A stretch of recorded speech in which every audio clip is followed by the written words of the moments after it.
Hello, happy new year, and welcome to a brand new episode of Writer's Routine, the first one of 2025. This week we're chatting to the horror author Grady Hendrix. His new novel is Witchcraft for Wayward Girls. It's an idea he's been brooding over for more than 4 years.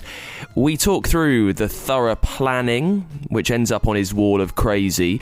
Also, why he listens to what readers say, but not why they're saying it. In screenwriting, which I do a fair amount of, which I find a really useful training place for writing books, you're always looking for the note behind the note. You know, someone says, I really wish they were all on Mars in this screenplay instead of being in Hawaii. And then you start thinking, okay, why are they saying that? What is it about where this is set what is it they're looking for? And that really, really helps. And you can hear how he's learned to make every word count. If you look at a book like Horrorstör, my first book, I got scenes where a character is not just sitting in a car by themselves, but the car isn't going anywhere. By the time you get to Southern Book Club, if a character is in a car, they are in that car with someone else going somewhere that they either really need to get to or do not want to be. It's just an idea of everything needs to be moving. Everything needs to be dynamic. If the reader is giving you their attention, if they are renting you space in their head, you need to repay that by being as engaging as possible. It's all on the way with Grady Hendrix in a brand new Writer's Routine.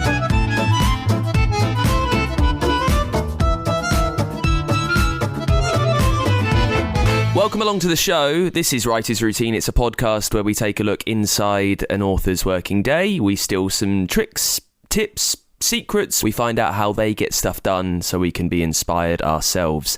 And this week's episode is sponsored by Faber Academy and their Writing a Novel course, which is back for 2025. It's a brand new year, so give yourself the best chance of getting that book finally finished with Faber Academy. The 6-month course covers all the essentials of novel writing: character, story, structure, plotting, voice, dialogue, the whole thing, and then some. And over 150 graduates from the Writing a Novel course have gone on to secure a publication deal. Through the course, you'll hear from guest speakers, some of the biggest names in publishing, authors, editors. It's designed to help you hone your craft and find direction. Now, if you've listened to the podcast for a while, the Faber Academy Writing a Novel course will be nothing new to you. We've had so many authors over the past number of years who really do emphasise how important it was for them. They cannot speak highly enough about how vital the role it played in getting them published was. Because at the end of the course, it doesn't just teach you the nuts and bolts of writing a novel, but it's the nuts and bolts of getting it published too. Part of your work is sent out to agents across the UK, and you'll have the chance to pitch your book to some of the biggest literary names around too. So it's not just writing a novel, it's selling it as well. It's such a thorough, in-the-reads dissection of what creative writing is over the course of 6 months, and you can get started really soon. There are courses online that kick off on the 20th of January, and then in London in the day or evening, if you're about, that start on the 28th of January.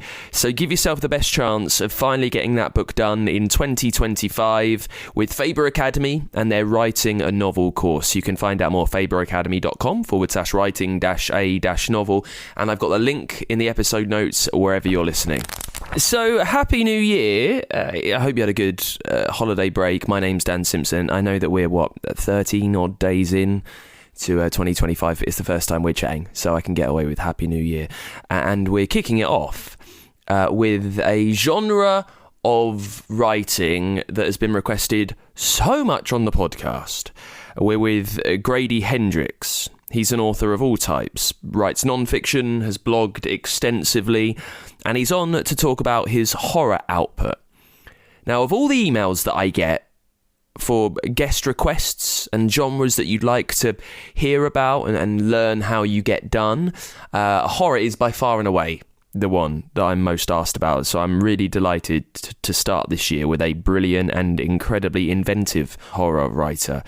Grady has published many works of horror, My Best Friend's Exorcism, We Sold Our Souls, How to Sell a Haunted House, Horrorstör, which was a novel about a haunted IKEA shop. See? Incredibly inventive horror stories. And he's back with Witchcraft for Wayward Girls.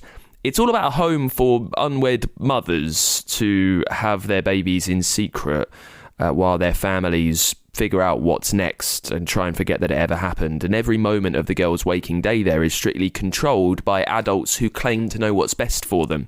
But then one day, a girl called Fern finds a book of the occult, all about witchcraft. And suddenly the power is in the girl's hands. We talk about the idea for the novel, how it was partly inspired by family history, and why he sat letting it churn away in his mind for 4 years, and then what changed when he finally decided to write it. You can hear all about the research and the thorough planning that goes into a novel like this, about having to precisely remember the due dates of all of his characters and the seating charts and the corridor arrangements in the House for Wayward Girls. Also, it's a novel about a silenced group of women from the perspective of those, written by a man. And in 2025, that can be quite a contentious thing to do. So we spoke about how he made sure he got everything right. And you can hear what he remembers and asks every time he wants to make horror fiction scary. It's all on the way, and we start, as we do every single episode, with what Grady Hendrix sees in the place where he sits down to write.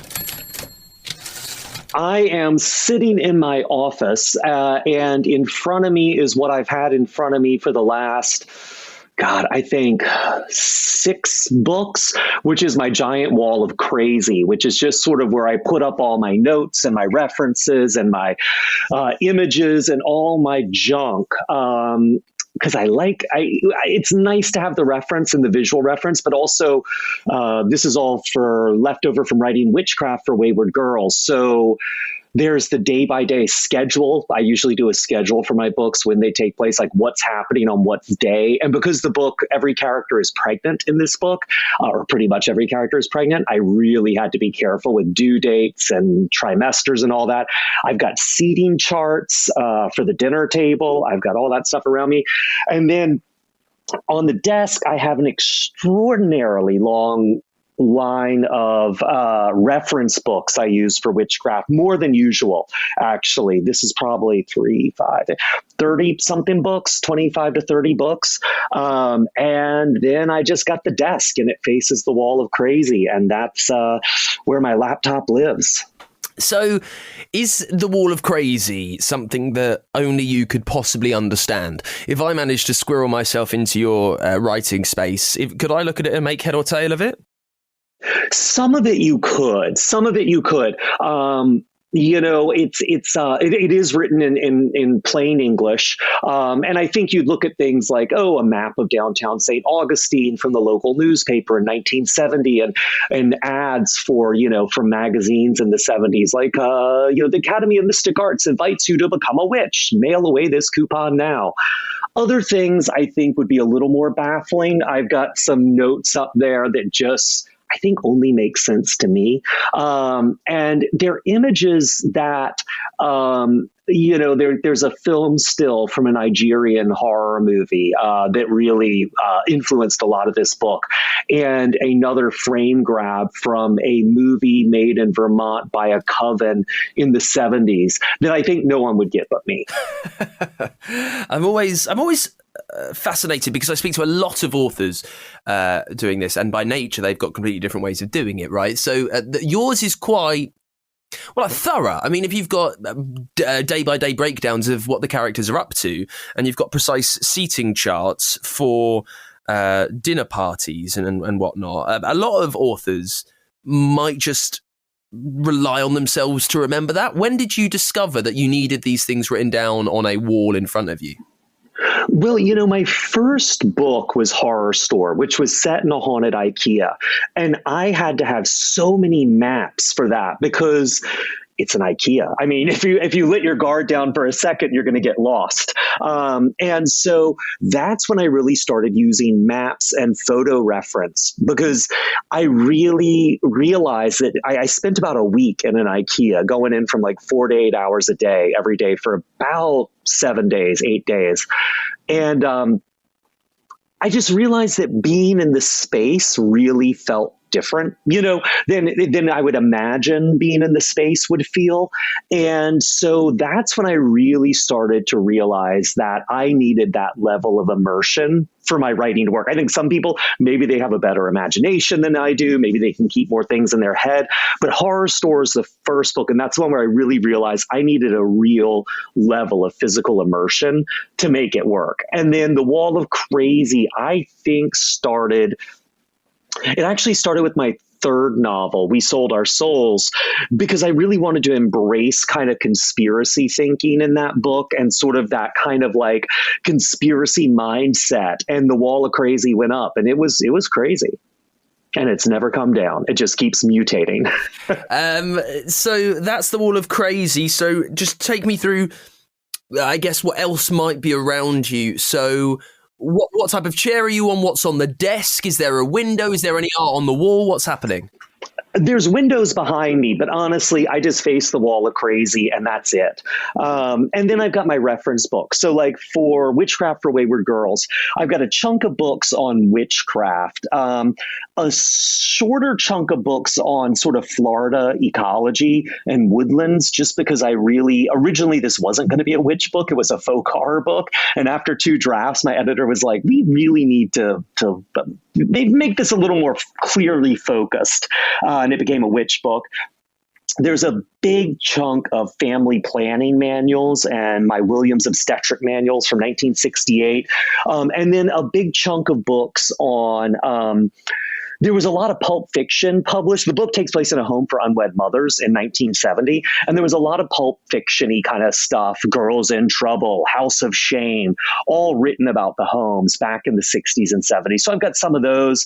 I've got some books like The Girls of Huntington House, which is, do you know Danny Elfman, the composer? His mother, Blossom Elfman, was actually a teacher. She taught English in a home for unwed mothers out in California and wrote a really wonderful book called The Girls of Huntington House. It got made into a terrible TV movie with Sissy Spacek.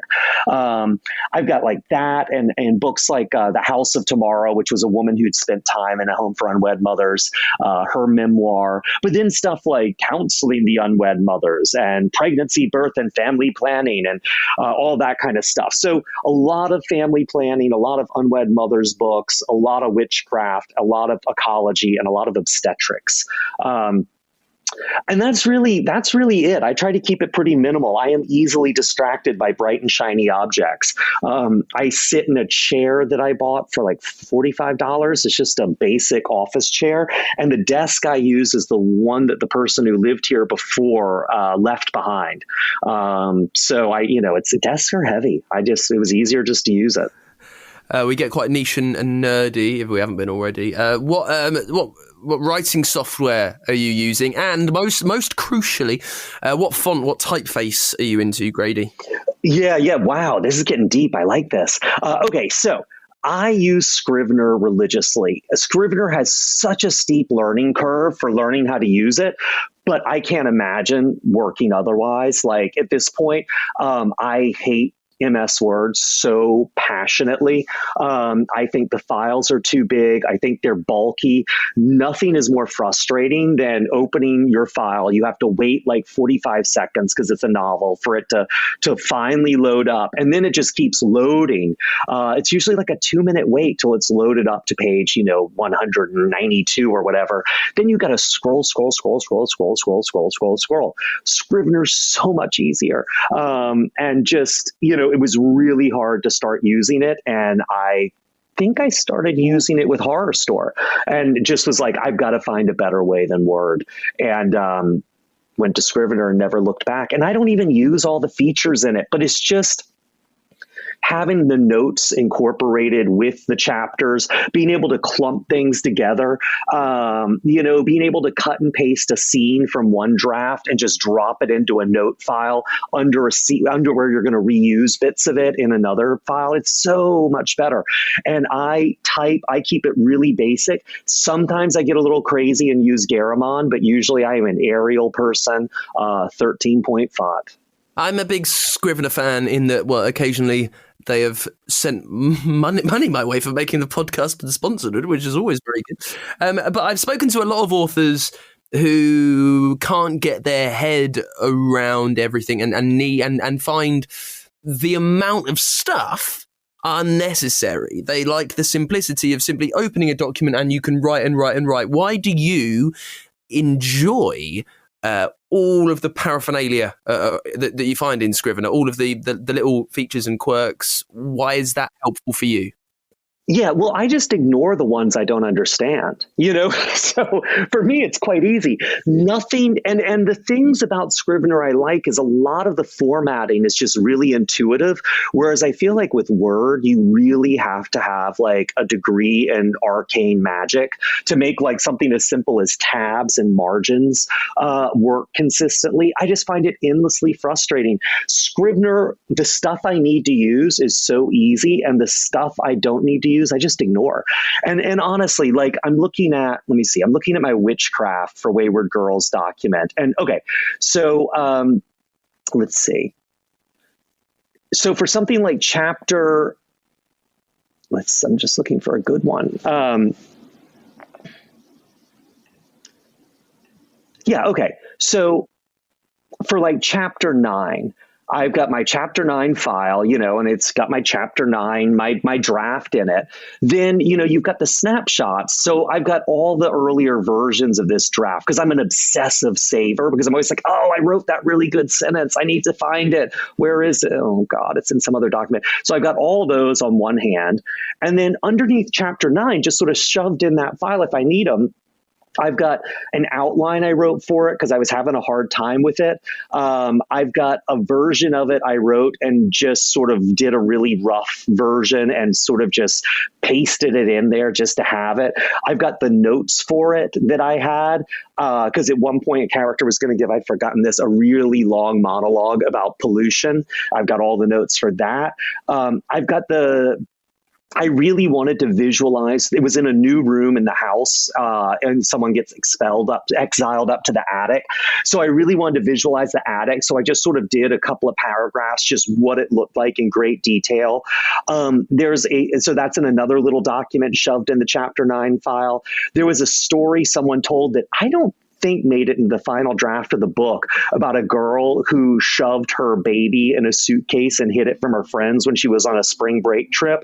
And so I've got a version of that written in the voice of one of the characters. So, and all that stuff's just shoved in the chapter 9 document I write in. So if I need it, I can drop it all down and it's all right there. If I don't, it just goes away. And so I just find that so easy. And I also really like looking in the outline, sort of timeline, the chapter 1, chapter 2, chapter 3, that's on the left-hand side where I've got all my little notes in. But I also often will ping in things like, 30 weeks, 28 weeks to show how far along pregnant the characters are.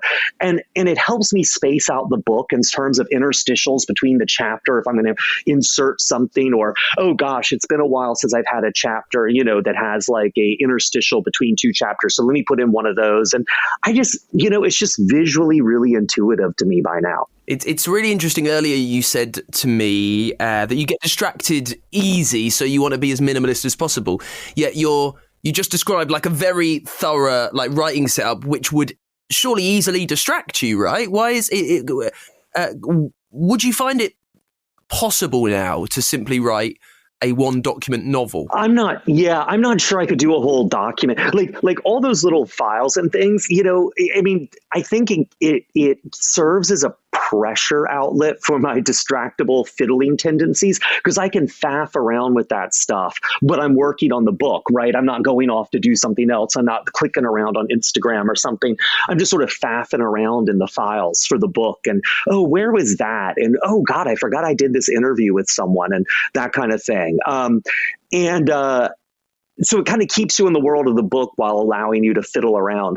But, you know, if there's a chapter or a scene that I'm really dreading writing, I'll sometimes go sit in the park and write it freehand, or write it in the notes on my phone, or do it just in a simple text document. I'll oftentimes just, you know, change the environment if I really need to make myself buckle down and write something I've been avoiding. That often helps.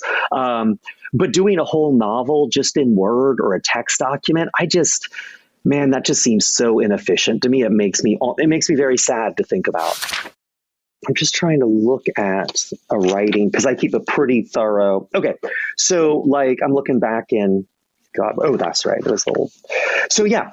So I generally wake up early. I'm an early morning person, and I try to, especially if I'm working on a book, get at least an hour of writing done, like right away, just right out of bed, 5 a.m. up working. And I'll stop to have like coffee with my wife, that kind of thing. And then I go back to work, and I try to work on through 9 to 5 as much as possible. I'll usually break to get out and like go for a run or something in the middle of the day and eat. And then I just keep going. And at night, I love people who are like, oh, at night, then I work on a different project. If I'm working on a book, I'm sort of like, I'm married to that book. And it really is the one thing I'm working on while I'm doing those drafts.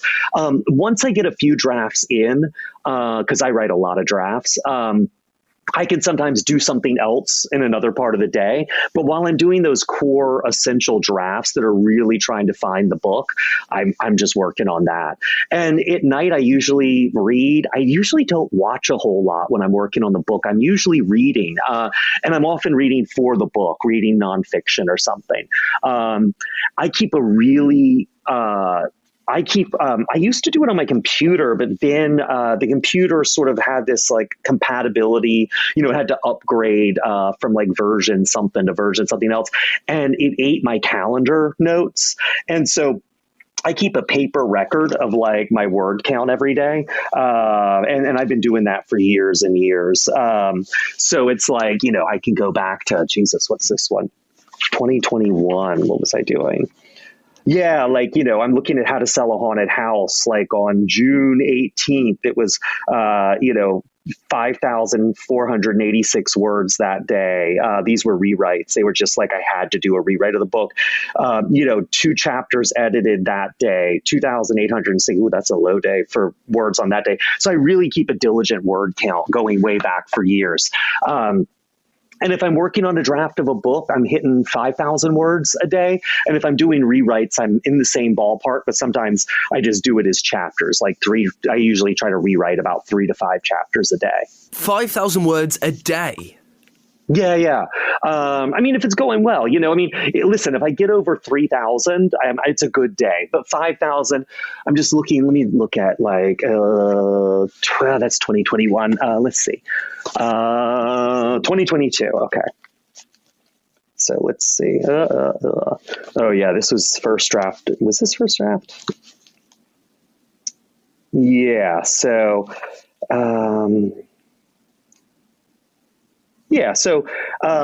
let's see, 2,043 words one day, 3,672 the next, 4,968 the next, 4,834 the next, 3,614. So yeah, it hovers between 2 and 5. It is an astonishing amount. That is thorough.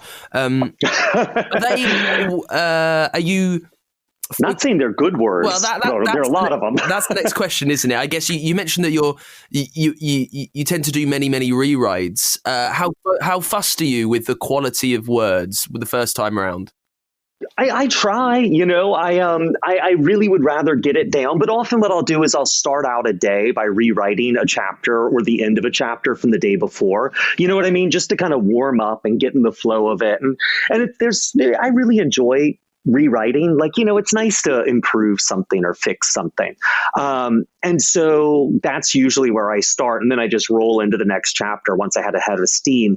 And I started out in journalism, and I really, man, I don't know what it's like these days, but back in the day, there was no better way to get started and to go from journalism into publishing, because it taught me three really important things. One was to write fast, to really not sit there and stare at a blank page, but to be able to just sort of think through your fingers and just go. The other thing is it really taught me to hit a deadline and to respect deadlines. Like, I blow deadlines a lot, but it is not for lack of trying. And so, I really feel like, oh, I've got a book due on this day. If it's not there, I will, stay up late nights and early mornings, the weeks leading up to it, to try to hit it as best I can. Sometimes it's just, I've blown the last two book deadlines for Witchcraft and How to Sell a Haunted House by about 6 months. But both times I had books, they just, by general consensus, were not coming together. And the third thing is, and this is something that I really, really wish writers, I think it would really help people, but I don't know. I don't want to give people advice, but I think this is somewhere where a lot of writers have a hard time, is doing journalism from the beginning teaches you how to work with other people. You're not writing something precious that you're just like, no one else is allowed to see this until it's perfect. You are turning out drafts and giving them to an editor who is telling you they're garbage and making you rewrite them. Like, it is not a choice. I rarely, if ever, have turned in totally clean copy to an editor. I'm always getting notes and things like that on articles. And so when I got to working with an editor, writing fiction, getting edits back from the editor, that was sort of second nature. It was like, well, of course I would, and I really use beta readers and editor and often editors. I'll work with multiple editors, like my UK editor and my both on Witchcraft and How to Sell a Haunted House.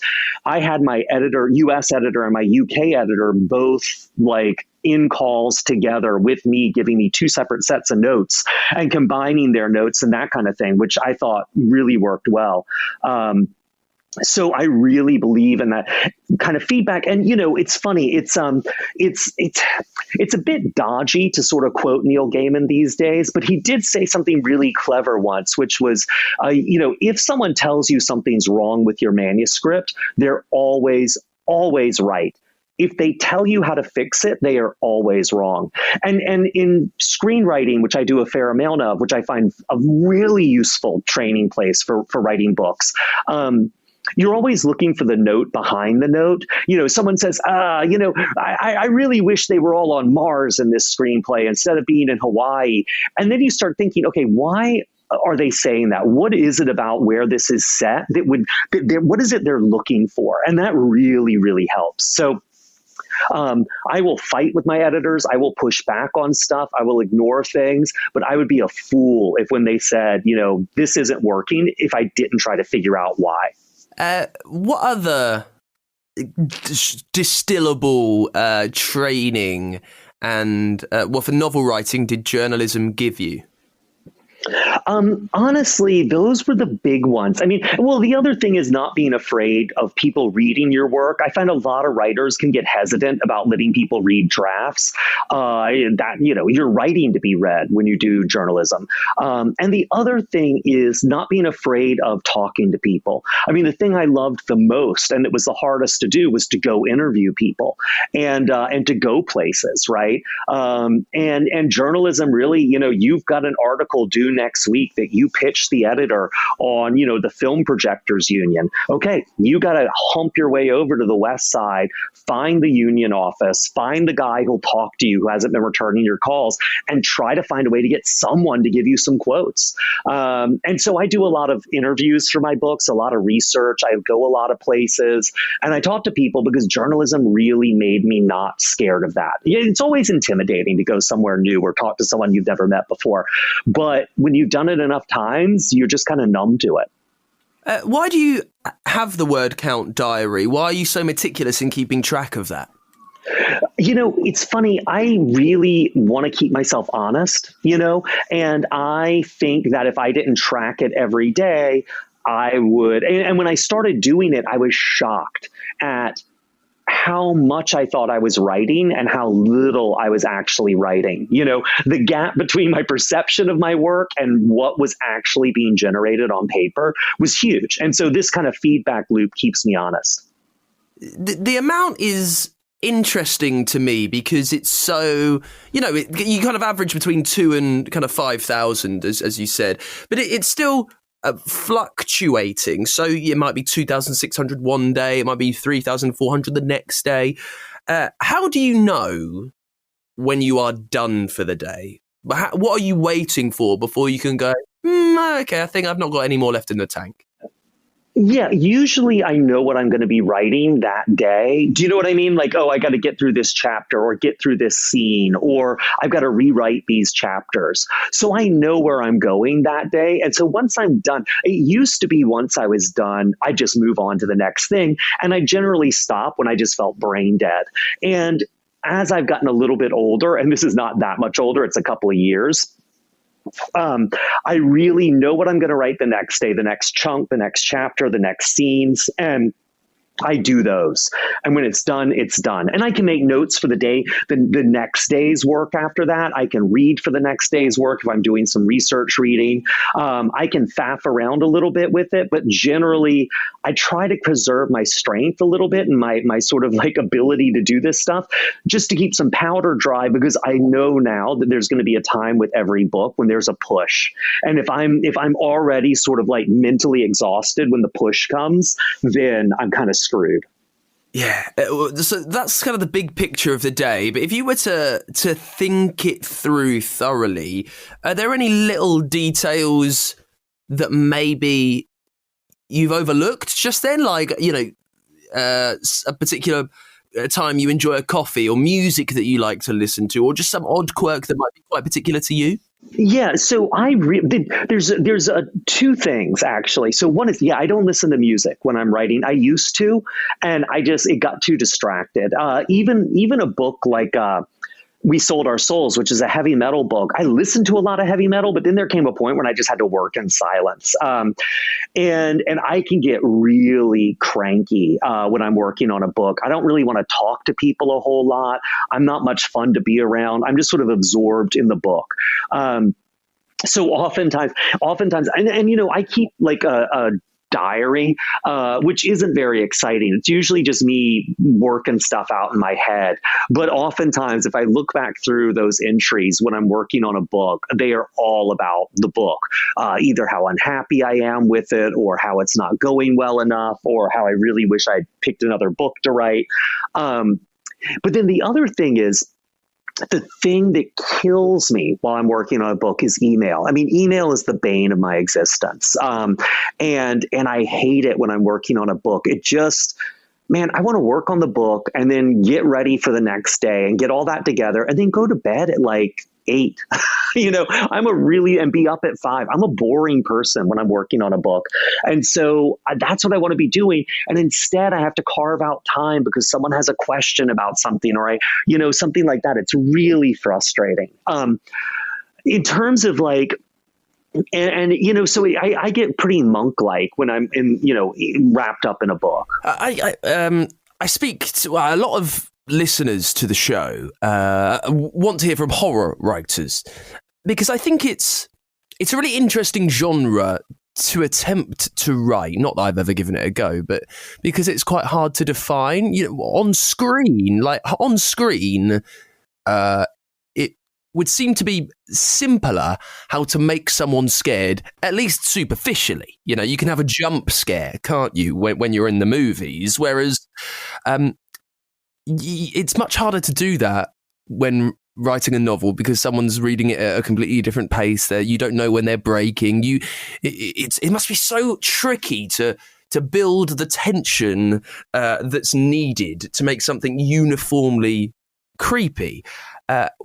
How have you learned along the way what needs to be included in horror and how you do that effectively? That's a very grand question, but you understand. Yes. Yeah. So, here's the thing, right? everyone writes differently, and everyone has a different theory of writing. Mine is that writing is essentially ESP. Like, I sit in my little office and I imagine I'm having certain feelings, and then I code those into black and white marks on paper. And a year or so later, someone will open those pieces of paper, decode those marks, and hopefully have the same feeling. And what I'm trying to do there is, all I can do is control the reader's attention. And that's one reason I like books so much. If you're watching a movie, you can be on your phone at the same time. You can be talking to someone. You can kind of half-heartedly watch it. But reading really requires your full attention. And the second the reader does that, they're screwed. They've given me their attention. They've lit me inside their head. They've showed me where the steering wheel is, and I am now going to control their mind. And so I really, with writing and with horror, maybe different from other kinds of writing, but with horror in particular, I really try to keep them asking questions like, what's going to happen next? What's at the end of that hall? And keep them asking character questions, oh God, is that character going to get a drink of water? They are so thirsty. They are so miserable. There's got to be a drink of water. Oh, down at the end of the hall, there's a door. Maybe there's water fountain in there. Oh no, it's just a big bucket of sand. Like, oh, but there's a window over here. Can he get the window open? You want them to keep asking those questions to stay sort of like moving to the next sentence. You also want to keep those sentences moving fast, because when it's time to sort of hinge up the reader and get them to slow down, I can write that way. But in general, I want things moving fast because, it's kind of like that James Patterson thing of use really short chapters. I don't use really short chapters, but I try to use chapters that are roughly the same length. So the reader sort of like begins to get the pattern of the book. Okay, I'm in this chapter for 3,000 words. I'm in this chapter for 3,000. Each chapter they're in it, and they get the rhythm of the book, and they start learning to expect what's coming next. The sentences are moving fast. So they're like really, knocking those out. That's a feeling of satisfaction, getting that rhythm. And then I really try to keep the sensation very on the body, very sort of visceral, and so that they can feel it. And to do that, I wind up doing things like when I was writing a book set largely, in a dark store, I spent time in the basement of my building where there were no windows, trying to boil down the essence of what it felt like to walk in absolute darkness, in that hesitation because you're worried you're about to smack into something and break your nose. When I was writing Witchcraft for Wayward Girls, I interviewed a lot of moms about childbirth and how it felt and what it smelled like and that kind of thing. And I also did really silly things. Like I put a 9-pound weight down my pants to sort of like, what's it like to walk around for a day with your center of gravity off like that, just to get that feeling. There's a moment when someone, for a different book, I had to, there was a moment where someone had to, they get a needle in the eye. And so I sat there and got a needle as close to my eye as I could just to, okay, what's this feel like? What am I seeing here? And so I really try to keep it on the body, those sensations to sort of like pop and be visceral in that really immediate physical way. But really it's about hijacking the reader's attention and then directing and misdirecting it. It's absolutely astounding that you can articulate those rules you have personally so effectively, I'd say. At what point through your novel writing career do you feel like you got a handle on those things, that you started to understand and could define what it is you needed to do while writing horror? Yeah, well, and also, listen, this is the theory, right? The practice is a lot messier. I still feel like I'm not very good at my job and that I'm getting worse. And I also feel like I'm giving away all the secrets here. But anyway, so there's two places. Well, one is, I'm a big Alan Moore fan, and Alan Moore was talking in an interview once and was saying, a lot of writers like to be unconscious about the project, what they do, the process. And he's like, I like to be very conscious of it and know what I'm doing. Because he's like, I want to be able to look in my toolbox and see what I've got available to do a job. And I really subscribe to that theory. I feel like if you're going to drive a race car, you need to know how to build the engine. And so I really feel like I need to know how I do what I do and what it is that I'm doing. And I feel like I started figuring out with We Sold Our Souls, which was my fourth book, but my third novel that I published and completed. But I'd written some stuff that was self-published before then, a few novels, and I'd done some stuff that I trunked before then. Like I've got 2 trunked books. So I'd written like a novella and 3 novels before then, but then horror, and then I had co-written 2 YA novels with a friend of mine. And then though Horrorstör was the first novel, My Best Friend's Exorcism was the second. Then I did Paperbacks from Hell, which was nonfiction. And then I did We Sold Our Souls.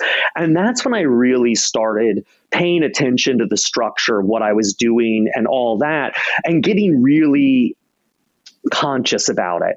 And I was able to deploy that stuff with Southern Book Club's Guide to Slaying Vampires. That was a book that so just to be totally blunt, We Sold Our Souls is probably my favorite book I've ever written. And it's the one that really got me through a bad time in my life, the writing of it. But it's also my book that sold the least. And if it wasn't for some lucky accidents, I think my writing career would have ended there, because these days you very much are a writer whose career is dependent on the numbers your last book did. At this point, I've done well enough that I could probably have 2 books. I could survive a book misfiring again, not 2, but 1. But with We Sold Our Souls, I could not.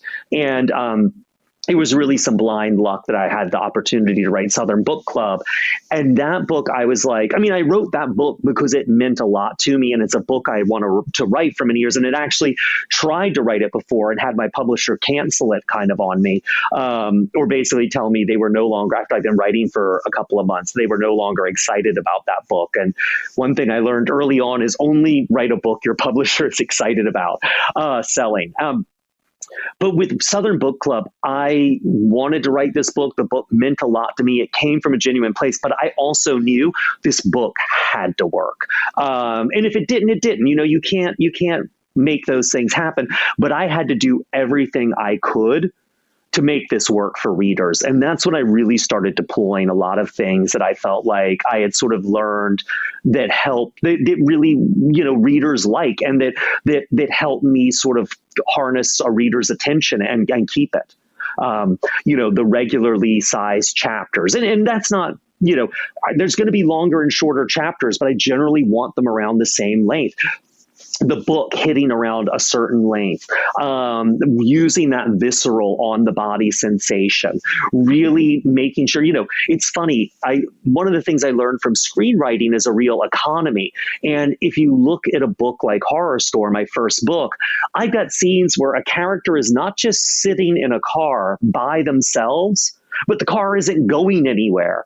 By the time you get to Southern Book Club, if a character is in a car, they are in that car with someone else going somewhere that they either really need to get to or do not want to be. It's just an idea of everything needs to be moving. Everything needs to be dynamic. If the reader is giving you their attention, if they are renting you space in their head, you need to repay that by being as engaging as possible. And that doesn't always mean action. That doesn't always mean excitement. Oftentimes I have to fight that instinct and sort of give the reader time to decompress some, but it still has to be decompression that's engaging. More from Grady in just a sec. Very excited for a busy 12 months filled with some of the best authors around, sharing how they get stuff done. If you would like to support the show for that, so you get episodes as often as you can do that over on our Patreon page. To become a regular backer, patreon.com/writersroutine. For just a small monthly pledge, you get merch, there is bonus content, there is even a way for your book to sponsor this show, so you can make that happen on a month-by-month basis over at Patreon. I know that maybe you would prefer at all just to drop a tip, a one-off donation, I guess, our way, well, you can do that if our show has really helped you over the years get words down, if it's given you inspiration, any help in creativity, whatever it is, you can make a one-off pledge over at Ko-Fi. If you get to ko-fi.com/writers routine, there is a way that you can pretty much tip whatever you'd like, and it comes my way instantaneously, and I'm very thankful for anything that you can send over to us on Ko-Fi or on Patreon. We've got the links in the episode notes or wherever you're listening. Let's get back to it then with Grady Hendrix chatting about his new novel, Witchcraft for Wayward Girls. You can hear about what's happened in the 4 years between him having the idea and then starting to write it. Also, we try and unpack the grand idea, what the point of writing for him actually is. And we pick things up talking about inspiration. Grady is very vocal about who has influenced his writing. You can take a look at a brilliant Stephen King reread that he did a couple of years back. He blogged all about the novels, what was good, what was bad, what had changed upon reflection and the passing of time. You can find all that on his website, and it's a really good way to see how he analyses horror. And that's what we do as we get back to the chat. Grady reveals who else he reads to not just get inspired by, but to get competitive with. Charles Portis's True Grit is such an economically written book, and it's so voicey that it really is a book I go back to a lot. Shirley Jackson has a real precision to her language, especially in We've Always Lived in the Castle or her short stories. Chuck Palahniuk is someone I go back to a lot because he's so good in unexpected details and that visceral on-the-body sensation. And he's someone who's able to articulate very well what it is he's doing as a writer. And I find that always really, really helpful. Clive Barker is someone I go back to because I find that a lot of British writers, Clive Barker, Ramsey Campbell, although I'm not a huge fan of Robert Aikman, Aikman's another one, Nora Lofts. There's a lot of British writers who have a really beautiful sentence. And I know that's a bit of a cliche, but Barker does it really well. Ramsey Campbell does it really well, where I find them doing really interesting things with word choice. And so I often will go to them. And I go to a lot of short stories. Richard Matheson's Born of Man and Woman and Dress of White Silk taught me an enormous amount about voice and sort of immersing yourself in a character. And there's writers I really read that I feel very competitive with. And so I'm always trying to sort of figure out what they do. Like, I've realized that I will never be as formally ambitious or experimental as like someone like Paul Tremblay. But I read his stuff because I do find it really inspiring that you can push things that far. Stephen Graham Jones is willing to go to places I'm not with my books, but I'm always interested in what he's doing because the turn of his sentences and the way he's willing to pursue an idea all the way, really hunt it to ground until it is dead is really inspiring. Tananarive Due, there's some she does. Her novels I like, but her short stories really taught me a lot about sort of how to just drop someone into a setting and a situation really in the middle. Elizabeth Engstrom is another one who really does a lot with a little, which I find really inspiring. And there's some writers like Kathy Koja or Lisa Tuttle who I don't learn a lot from them because they write almost the opposite of how I write, but I sometimes really find it bracing to go see someone doing something so completely different from what I'm trying to do. It's interesting that you mentioned reading some British authors. Have you ever been told that you sometimes have a British turn of phrase? No, and that's interesting. So when I was a kid, I from about 6 until I was just path from about 6 years old until I had just turned 7. We lived in Dulwich in London, and my dad was working over there. And so that was that formative period where you're sort of soaking everything up. And I really fell in love with a lot of British writers and a lot of British TV and movies back then. I mean, I was watching Sapphire and Steel and Monkey. And then back in the US, the public education, the public television station was doing the Tom Baker Doctor Who era and Monty Python's Flying Circus.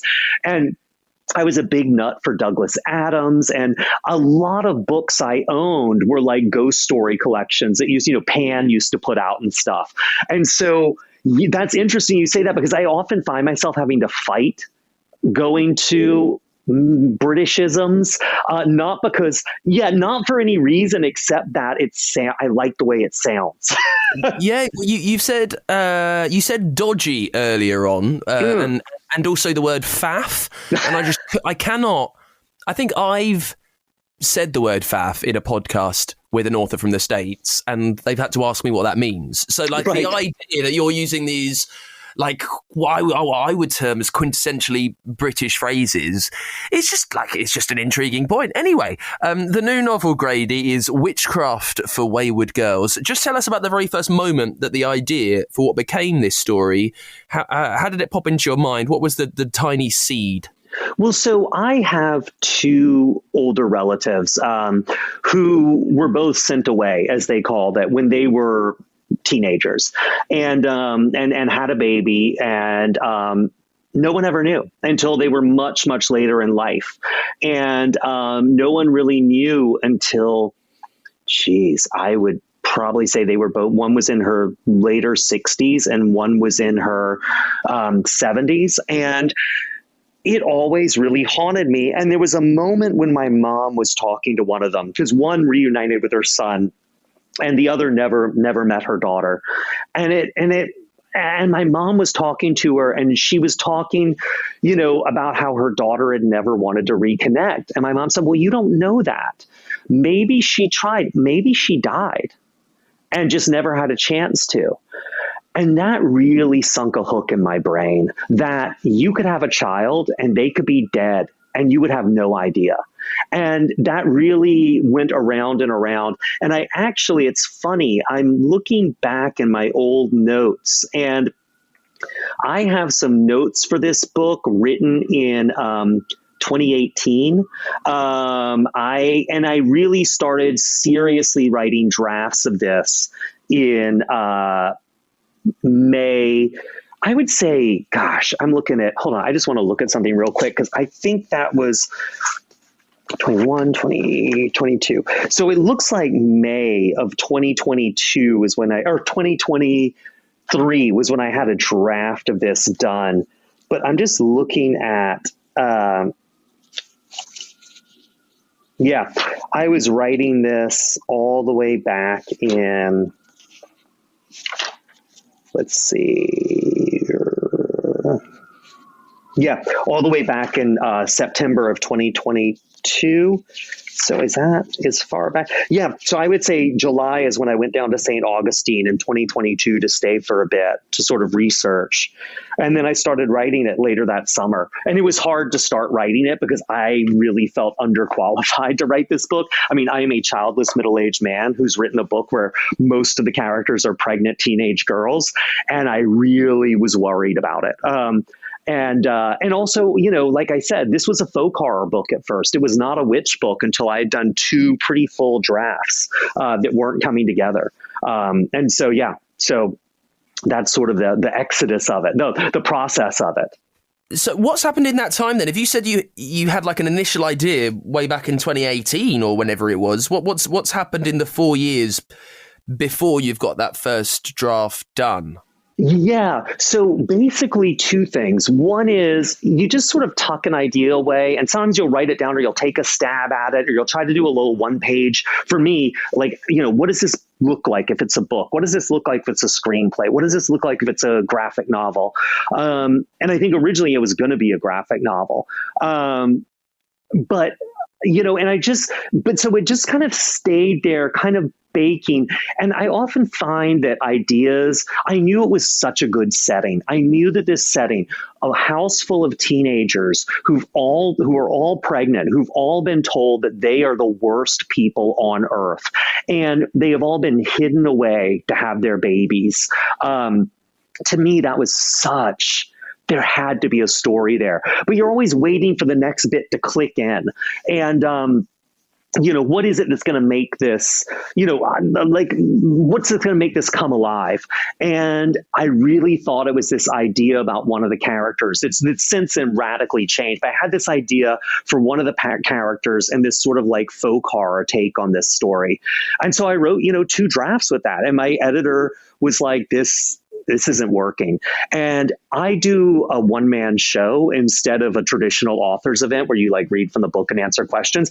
I do like a 1-hour performance. It's like when I did Final Girl Support Group, I did a whole show about the history of murder books and movies, and with How to Sell a Haunted House. It's sort of a history of haunted houses. It's slides. Sometimes there's songs. And my editor was like, when you do the show for this book, what's it going to be about? And I was like, well, witches.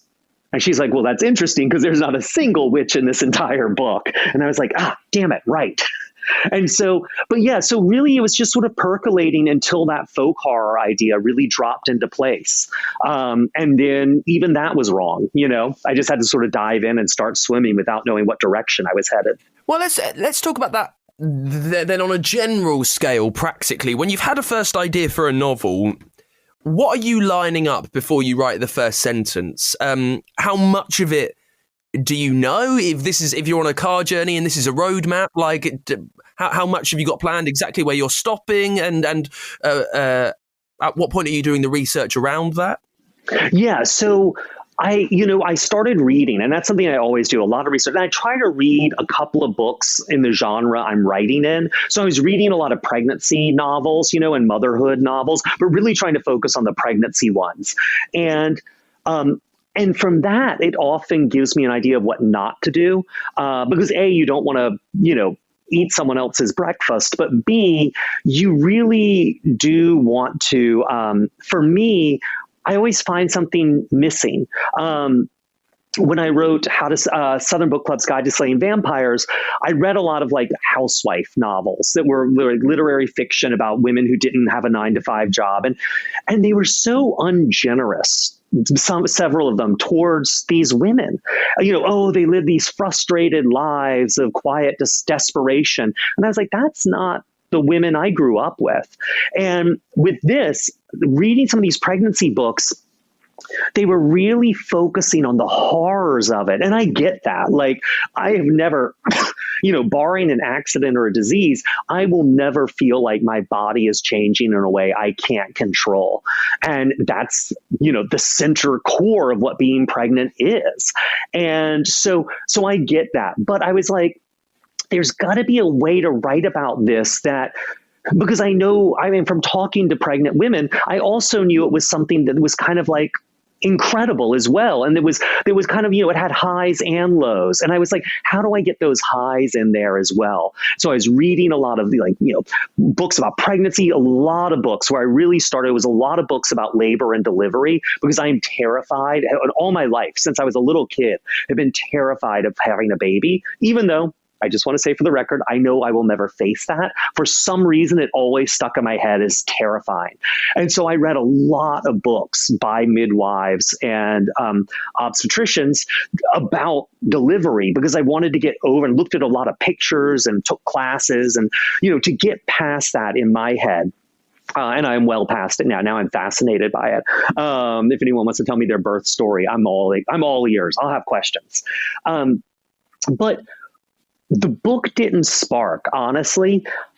And this is what has happened with a few of my books, is I really just tried to imagine teenage pregnant. What's that sound like? What's that feel like? And I read this book I had lying around it's from the 1920s, called I Await the Devil's Coming by Mary MacLane, who is this sort of precocious teenager who wrote this diary about basically how she wants to marry Satan in the 1920s. It became this huge hit.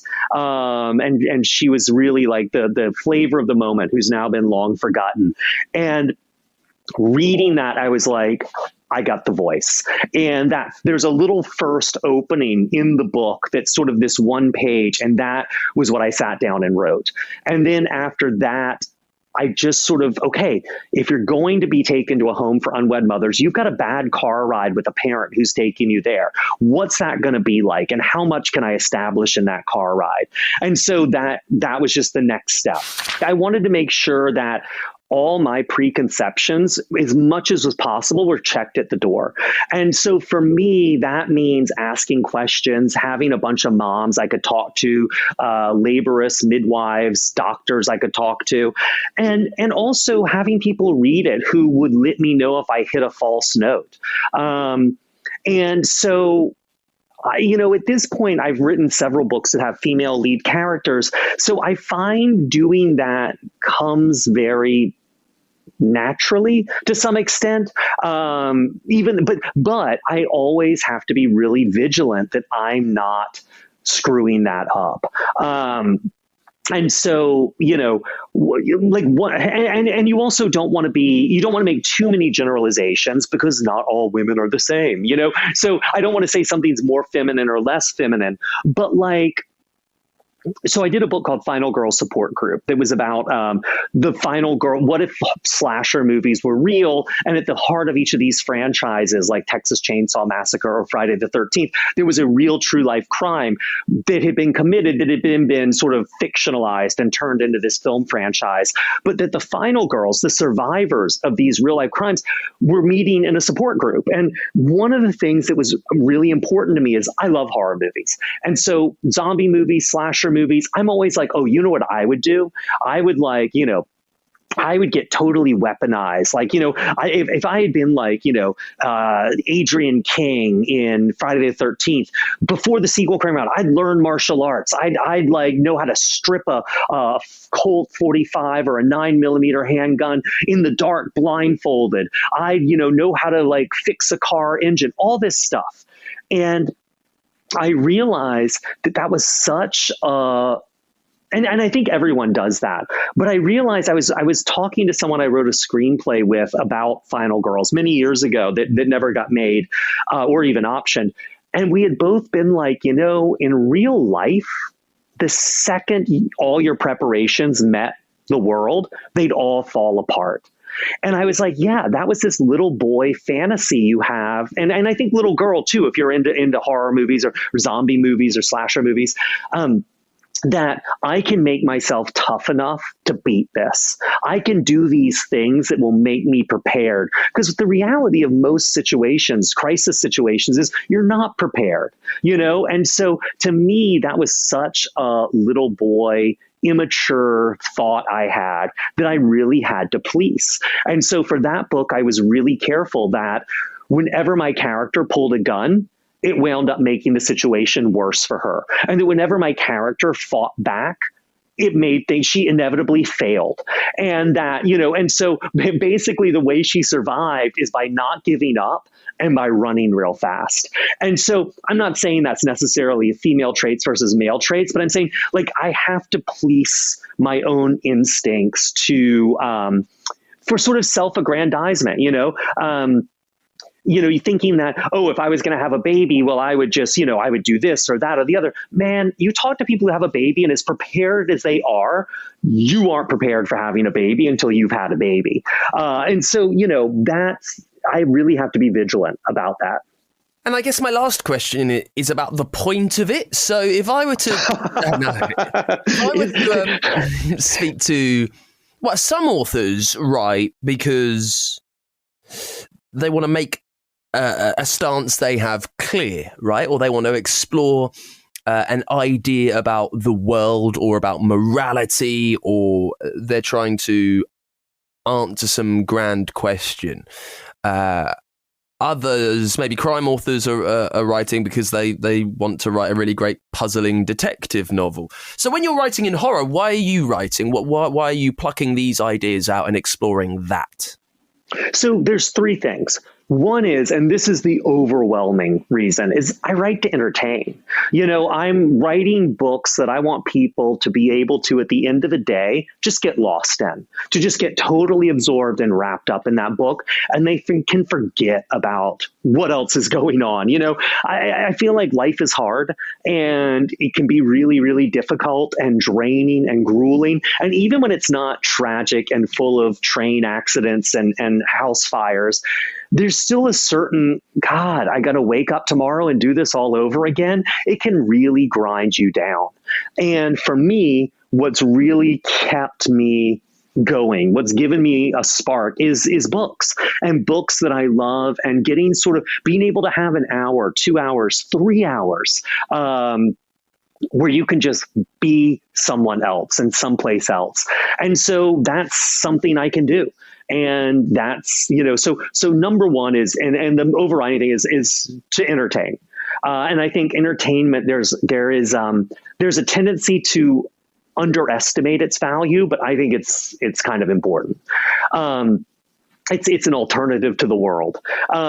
The other is, and this is a smaller thing, but what sort of keeps me going is I've just known a lot of people in my life who were incredibly amazing people with really fascinating stories who were very overlooked.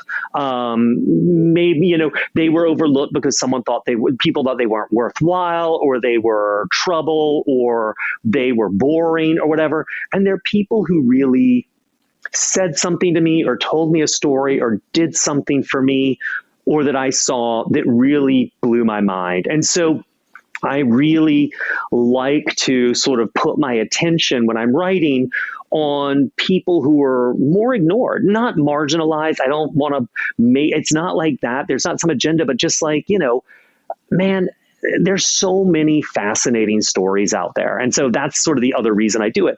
And then the third reason is, and this is a reason that's really just for me, is writing these books, not publishing them, although the publishing part's important. I mean, that's what pays the bills. But writing books has become the major thing in my life. It is a year, sometimes more, and the older I get, the longer it's taking me, when I am completely and totally focused on one thing. And it gives and it becomes like an act of magic. I spend that year making this completely imaginary place and these completely imaginary people so real to me that I can walk through them in my mind and talk to them in my mind.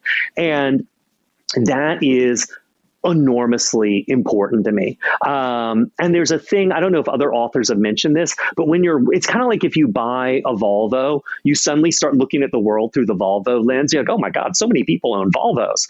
When you're writing a book, these weird acts of magic, these synchronous acts, moments kind of appear.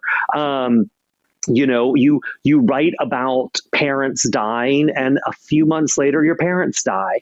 You write about a book about, falling out of touch with your high school best friend. And about a month before you turn in the manuscript, your high school best friend who you haven't talked to in 12 years calls you out of the blue. Like these little moments. And so for me, the process of writing the book, of making something out of nothing, of being totally focused on one thing in a sustained way, that's the center part of my life. And that's it for this week's Writer's Routine. Thank you so much to Grady Hendrix for coming on the show. The new novel is Witchcraft for Wayward Girls. If you would like a copy, I think you can do that on our Writers Routine bookshop.org store.